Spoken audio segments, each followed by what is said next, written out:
একবার জেনা করেছে, আপনি জানেন, কথার কথা বললাম যে কারো পরিবারের কোনো এক মেয়ে বা ছেলে জেনা করে ফেলেছে, নাউজুবিল্লাহ, আপনি ধরা পড়েছে এলাকার মধ্যে, মানুষ তাকে কি সম্মান চোখে দেখে?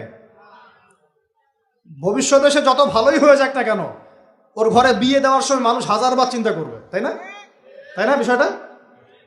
মনে করেন একটা মেয়ে জেনা করে ফেলেছে, আল্লাহ না করুক, নাউজুবিল্লাহ, এটা জানাজানি হয়ে গেছে, ওর ঘরে কি বিয়ের প্রস্তাব আসবে পরে? যদি ভালোও হয়ে যায় তাও আসা খুব ডিফিকাল্ট। আল্লাহর মুমিন কোনো বান্দা যদি চিন্তা করে, আচ্ছা আগে পাপ করেছিল, মাফ চেয়েছে, তওবা ইস্তেগফার করেছে, আমি তাকে বিয়ে করব, সেটা আলাদা বিষয়। কিন্তু স্বাভাবিকভাবে কিন্তু সমাজ এটাকে গ্রহণ করে না।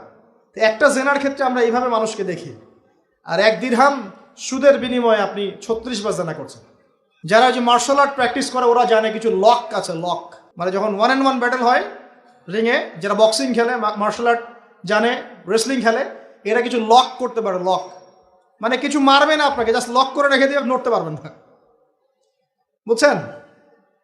তো এরকম লক করে রেখে দিছে পুরো বিশ্বটাকে, এখন সুদ, বেরোতে পারবেন না আপনি।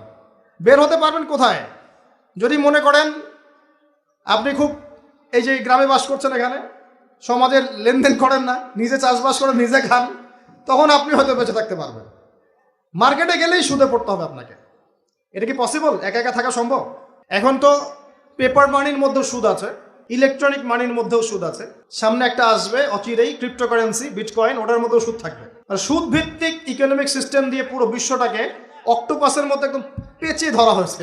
মানে এটা যদি ওয়ার্ল্ড হয়, এটাকে চেপে ধরছে এভাবে, সুদ দিয়ে এভাবে চেপে ধরছে। আপনি বেরিয়ে হইতে পারবেন না, এখান থেকে বের হতে পারবেন না। এখন সমাধান কি? ফাত্তাকুল্লাহ মাস্তাতা'তুম, সাধ্যমতো আল্লাহকে ভয় করেন, সাধ্যমতো আল্লাহকে ভয় করেন। ইচ্ছা করে সুদের সাথে সম্পৃক্ত হবেন না।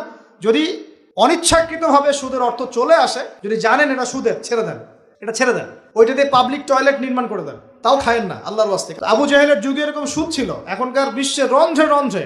নবীজি তো আগেই বলেছেন মায়ের সাথে জেনা করার মতো পাপ। এই হাদিস তো জানেন আপনারা। সুদের 73টা শাখা আছে পাপের, তার সর্বনিম্ন শাখা হলো নিজের মাকে বিয়ে করা, নাউজুবিল্লাহ। যদি এই এলাকায় খবর পান কোনো মেয়ে, কোনো বা ছেলে তার মায়ের সাথে বিয়ে করেছে, নাউজুবিল্লাহ, তার মায়ের সাথে জেনা করেছে, নাউজুবিল্লাহ, কোনো মেয়ের সাথে বাবা জেনা করেছে, নাউজুবিল্লাহ, আপনি কি সমাজে তাকে রাখতে চাবেন? আপনি তো আইন শাসন কোনো কিছুর পরোয়াই করবেন না, গণপিটুনি দিয়ে মেরে ফেলবেন। আপনি এই কাজ করবেন না? একটা মসজিদে চোর, তারাবির নামাজে আবার চোরও আসবে, কিন্তু অনেক কথায় মনে পড়ে গেল, স্যান্ডেল সাবধান। তো মসজিদেও চোর যায়। এখন চোর ধরা পড়ে গেলে কি পিটুনিটা পিটান আপনারা? এখন দেখেন, একটা স্যান্ডেল চোরকে যে পিটানি দেন, এখন একটা লোক যদি মায়ের সাথে জেনা করে, নাউজুবিল্লাহ, কি মাইটটা মারবে মানুষ তাকে।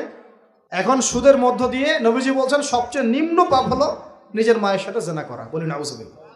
আমরা অ্যাভেলেবেল কাজগুলো করছি, এই বোধোদয় আমাদের হচ্ছে না, কারণ কলব মরে গেছে। কলব কি হয়েছে ভাই?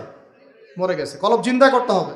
কলব জিন্দা করার জন্যই রমজান, কলব জিন্দা করার জন্যই কোরআন, এবং কলব জিন্দা করার জন্যই বেশি বেশি মওতের ফিকির আর আল্লাহর জিকির বেশি বেশি করা। আল্লাহ পাক তৌফিক দান করুন।